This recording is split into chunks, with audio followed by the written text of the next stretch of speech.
Майя күнтізбе жүйесін ойлап тапты. Қытай қағаз жарылғыш күкірт алғашқы кітап басып шығарып, ұлы Қытай қорғанын тұрғызды. Антикалық Грекия саяси жүйесі, әдебиет, философия, өнер мен ғылым арқылы танымал, ал оның архитектурасы туралы өте ұзақ айтуға болады.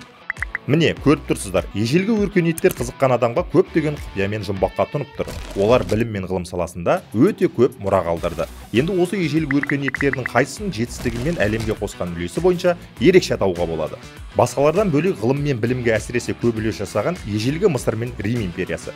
Ежелгі Мысыр ғылымының басты салалары мынадай болды. Египет дәрігерлері алғаш болып хирургиялық құралдарды қолданып, күрделі медициналық мәтіндерді жазды. Астрономия арқылы олар жылда 365 күн болады деп анықтап, соның негізінде күнтізбе жасайды. Египет ғалымдары математика мен геометрияға жетіп болған соншама, ұлы Хеопс пирамидасының сызбалары мен қанша тас керек екендігін дәл есептейді.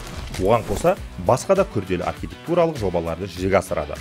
Рим империясына келетін болсақ, олар да әртүрлі салаларда үлкен жетістікке жетті. Римдіктер қалаларды сумен қамтамасыз ететін су құбырлары, сондай-ақ сапасы біздің күнге дейін жетіп, әлі пайдаланатын жолдар салған. Медицинада Рим дәрігерлері адам ағзасы туралы білімдерін жүйелеп, көп ғылыми жазба қалдырды. Ал математикада римдіктер өз санау жүйесін шығарып, оны түрлі ғимараттарды салуға, оның аудан мен көлемін есептеуге қолданды. Сонымен, міне осы ең ұлы өркениет деп айту үшін, оларды әртүрлі сала бойынша салыстыру қажет. Ал енді осы салалардың әрқайсында да дамыған және ежелгі өркениеттердің жетістіктерін бойына жинап, әлемдегі ғылымды өзгерткен бір өркениет бар деп айтсам, сенесіз бе? Ең бастысы, ол бізге жат емес. Өрлеу кезеңі біздер мекен етіп жатқан аймақтан бастау алған. Түсінген боларсыз. Бұл орта ғасырдағы шығыс, яғни исламдық өркениет. Шығыстың алтын ғасырының салтанаты әлемді білім мен жаңашылдыққа тартты. Оның басты қалалары жарқыраған шамшыраққа айналып, әлемнің сол маңындағы барлық ұшқыр ойлы адамдарды өздеріне тартты. Оның ішінде біздің түркі бабаларымыз да бар. Кейін олардың барлық ізденісін біріктіріп, одан әрі дамыту үшін сол кездегі Бағдат әміршісі Халиф әл-Мамун ғылымның басты ордасын Байт әл-Хикманы тұрғызды. Даналық үйі. Байт әл-Хикма араб тілінен аударғанда даналық үйі.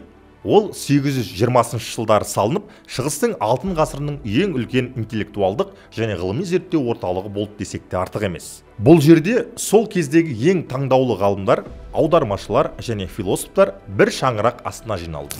Көне еңбектері аударылып, зерттеліп, сол кездегі әлемдегі ең үлкен кітапханада сақталды. Даналық үйінде салалар бойынша үлкен ғылыми жаңалықтардың негізі қаланды. Даналық үйі көне білімді сақтап қана қоймай, оның дамуын ынталандырып, Бағдатты әлемдік ғылым мен мәдениеттің ошағына айналдырды. Оның ықпалы жер шарының мына бөлігіне тарағаны белгілі. Халиф алыс жақын өлкелерден ең үздік ғалымдарды жинап, оларға өз сарайында қалаған жұмыстармен айналысуға толықтай жағдай жасады. Байт әл-Хикмаға алыс жақын жерлерден келіп, білім алған жастар кейін өз елдеріне оралып, оның мәдениетін, салт дәстүрін, білім және ғылыми еңбектерін өз бетімен таратты. Осылайша Бағдатта жазылған еңбектерді зерттеу арқылы басқа қалаларда бірте-бірте ғылым мен мәдениеттің орталықтарына айналды. Байт әл-Хикма бүкіл шығыс әлемінде беделді мәртебе алған кезде өзге аймақтардың билеушілері даму жолында қалып қоймау үшін дәл сондай орталықтар сала бастады. Бұл ғылым жолындағы бәсекені тудырып, білімнің дамуына үлкен септік болды. Даналық үйінің ішінде кітапханада еңбектерді ұрлықтан сақтау үшін әр қайсысында халифтің мөрі басылған. Ал оқулықтарды әрбір студентке үйге алуға рұқсат берілген. Оған қоса оқу залында жұмыстанған адамға қауырсын, сия, қағаз тегін берілген деген ақпараттар бар.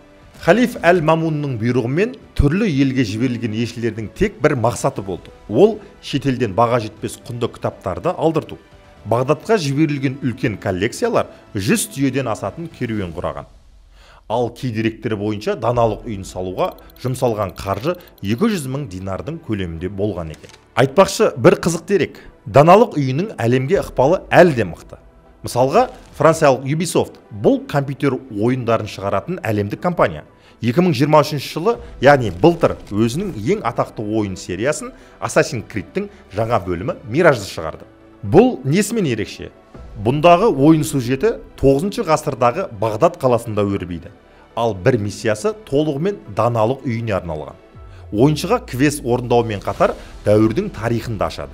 Себебі Ubisoft бұл сюжетке дайындалған сонша, Таңдаған тақырыбы үшін компанияға мына екі үлкен ұйым грант беріпті. Визуал жағынан демеу болған ислам өнерінің фонды мен араб әлемінің институтында сақталған суреттер. Ал ақпарат базасын исламды зерттейтін 4 атақты эксперт жасаған. Даналық үйіне әр саланың жетекші ғалымдары келіп, өз білімдерін ортаға салған. Мына бағыттар бойынша зерттеулер жасалып, мүлдем жаңа салалар да ашылды. Мысалы, қазіргі роботтандыру бағыты да шығыстан бастау алғанын білесіз бе? Орта ғасырда Әл-Жазари секілді ғалым күрделі автоматты механизмдер жасап, түрлі құрылғылар мен ойыншықтар шығарған. Жалпы робот тақырыбы туралы болашақта бөлек видео күткіңіз келсе, астына комментарийға жаза кетіңіз. Тағы екі қызық факт айта кетейін. Орта ғасырлық ғалымдардың қазіргі тілмен айтқанда креативке деген құштарлығы соншалық, олардың кейбіреулері өз еңбектерін тіпті ұйқас шумақпен жазған. Тағы да қайталаймын, ғылыми зерттеуді поэзия тілімен жазған. Елестету қиын. Сондай ғалымдардың бірі Ибн Мәжид өз ісінің шебері. Бірнеше ғылыми еңбегін өлең тілімен қалдырып кеткен. Ал 4 тілді меңгерген Хунайн ибн Исхақ даналық үйі аудармашыларының басшысы болып тағайындалып, Платон мен Аристотельді, сондай-ақ грек медицинасының негізін салушылар Гиппократ, Диоскоридтердің еңбектерін араб тіліне аударған. Аңыз бойынша оған еңбегі үшін берілген сыйақысы алтынмен төленген. Ал сол алтынның салмағы аударылған кітаптың салмағымен бірдей болған. Осылай Бағдат ғылым астанасы деген тұрақты атқа ие болды. Әл-Харазми осы даналық үйінде қызмет етіп, соның ең ұлы ағартушыларының бірі болған Әбу Абдуллах Мұхаммед ибн Мұса Әл-Харазми еді. Ол тек шығыстың емес, бүкіл әлем тарихындағы ең танымал ғалымдардың бірі. Себебі 1000 жылдан астам бұрын жазған еңбектері сіздер осы видеоны қарап отырған телефон мен компьютерлердің пайда болуына үлес қосты деуге болады. Айтпақшы, ғалымның толық аты жөні жоғарыда айтып кеткендей Әбу Абдуллах Мұхаммед ибн Мұса Әл-Харазми. Мұндағы Әбу дегеніміз, яғни Абдуллахтың әкесі, Ибн деген Мұсаның баласы, ал Әл деген тіркес адамның шыққан мекенін білдіреді. Мысалы, менің есімім осы қалыпта былай айтылады: Әбу Бек Мұхаммед Баққожа ибн Биқожа Әл-Жетсай. Ал сіздердің аттарыңыз қалай шықты? Комментарийге жаза кетіңіз, қызық болсын. Бүкіл әлемге қысқаша Әл-Харазми атымен танымал болып, есімі қазіргі математиктер мен IT мамандары қолданып жүрген алгоритм сөзімен тікелей байланысты. Нақтырақ айтқанда, оның Әл-Жабр атты кітабы қазіргі алгебраға, ал өзінің есімі Әл-Харазми, алгоритм деген терминге айналды. Ойлап қарасақ, есімі әлемдегі барлық тілдерге енген адамдар онша көп емес. Яғни, Әмудария бойында бабаларымыз мекен еткен Хорезм елі қазір алгоритм сөзі болып, еш аудармасыз әр ұлттың тілінде қолданылады. Әл-Харазми Хорезм елінде дүниеге келгенмен, кейін заманында әлем астанасы болған Бағдатқа қоныс аударады. Оның әкесі ислам дінін қабылдағаны белгілі. Ал арғы бабалар салт жоралғыны, жергілікті халық жазуын жақсы білген. Олардың қолында діни әрі ғылыми әдебиеттер де сақталған. Сол себепті Әл-Харазми бастапқы білімін өз өлкесінен алған деген мәлімет шындыққа жанасады.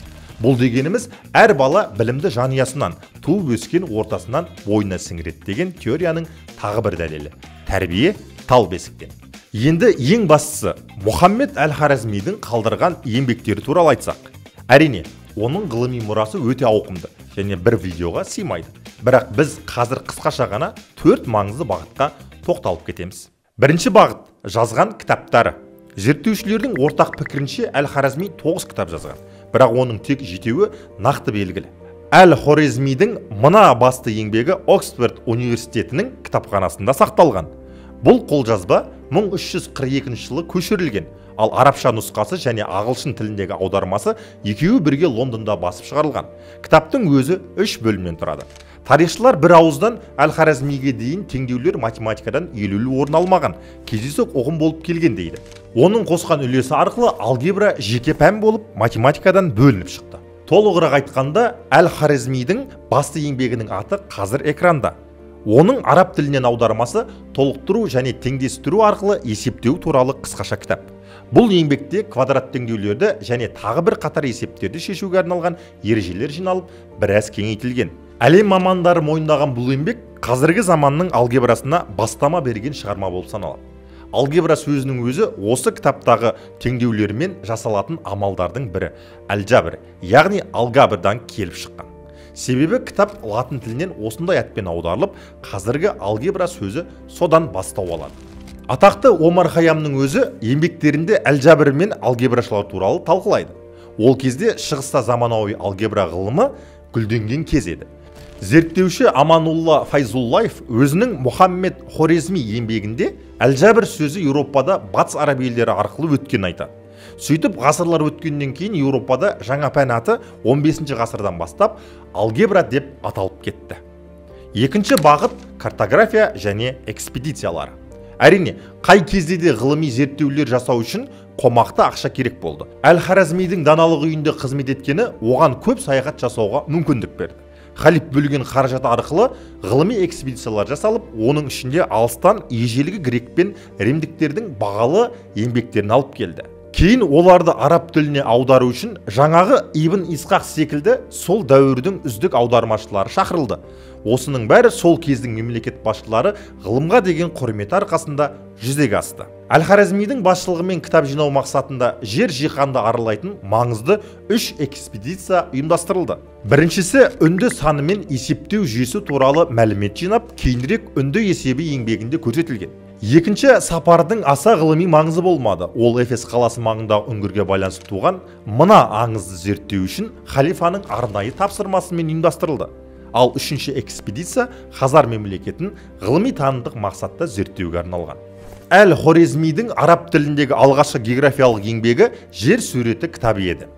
Ол араб тілінде алғаш рет сол кездегі жер шарының қоныстанған бөлігін сипаттайтын картаны жасап шығарды. Осы еңбегінде көбінесе Птолемейдің географиясына сүйенсе де, бұл кітап жай аударма емес, көптеген тың деректерден тұратын төл туынды болды. Үшінші бағыт медицина. Әл-Харазми жас кезінен-ақ білімге ынтық болып, тек логика ғылымдарына емес гуманитарлық бағытқа да көңіл бөлді. Ол мына тілдерді жетік меңгеріп, кейін адам денсаулығын зерттеп, Әл-Мәжуси және медицина атты мақаласын жазды. Төртінші бағыт астрономия. Сол заман ғалымдары астрономиялық бақылауларға көп көңіл бөлді. Оған дәлел Халиф әл-Мамун кезіндегі Бағдаттағы обсерватория. Ғалымдар ол кезде грек пен үнді еңбектерін зерттеп, нақтылап өз ақпараттарын қосатын еді. Әл-Харазми бастамасымен геодезиялық жұмыстар жүргізіліп, нәтижесінде жер меридианның 1 градус доғасының ұзындығы өлшенді. Таңғаларлығы, араб астрономдары алған нәтиже 700 жыл бойы әлемде ең дәл көрсеткіш болып келген. Ал қазіргі көрсеткіштен, яғни барлық заманауи құрылғылармен өлшенген ақпараттан дәлдігі тек 1%-ға ғана ауытқиды. Әйгілі математик тарихшы Джордж Сартон Әл-Хорезми өз нәсілінің ең ұлы ғұламаларының бірі және өз заманының ең ұлы адамы болды деген тұжырым жасады. Әлеммен қатар ғалымға құрмет Қазақстанда да жоғары деңгейде. Мысалы, біле білсеңіз, Қазақстанның ұлттық ғылым академиясының жанынан шығатын арнайы мынадай журналы бар. Міне сол журналдың аты Әлжабірдің атасы деп қойылып, Әл-Хорезмиге арналған. Бірінші санында ғалымның еңбектері мен есептері туралы білуге болады. Бұл жерде толығырақ ғылым академиясының вице-президенті, еліміздегі танымал математик Асқар Жұмаділдаев ағамыздың өз сөзінен келтірейік. Сонымен Әл-Хорезми ол үлкен ақылдың символы. Оның шығармалары біздің бүгінгі күнімізге де шабыт беруде. Сіздер де оның еңбектерін өз бетіңізше зерттей аласыз. Ізденімпаз көрермендерімізді соған шақырамыз. Аты аңызға айналған даналық үйінен шыққан ұлы тұлғалар өз талпыныстары арқылы есімдерін тарихқа жазып кетті. Қазіргі жаңа буын ұрпақ та ғылым әлеміне батыл қадам жасай алады. Ендігі кезек бізде. Сондықтан ғылыммен айналысу өте маңызды. Зейін қойып қарағандарыңызға алғыс білдіреміз. Арнамызға жазылып лайк басыңыз. Бұл осы видеоның көрермендерін көбейтеді. Яғни бүгінгі кейіпкеріміздің атымен аталған YouTube-тың алгоритмдері осылай жұмыс істейді.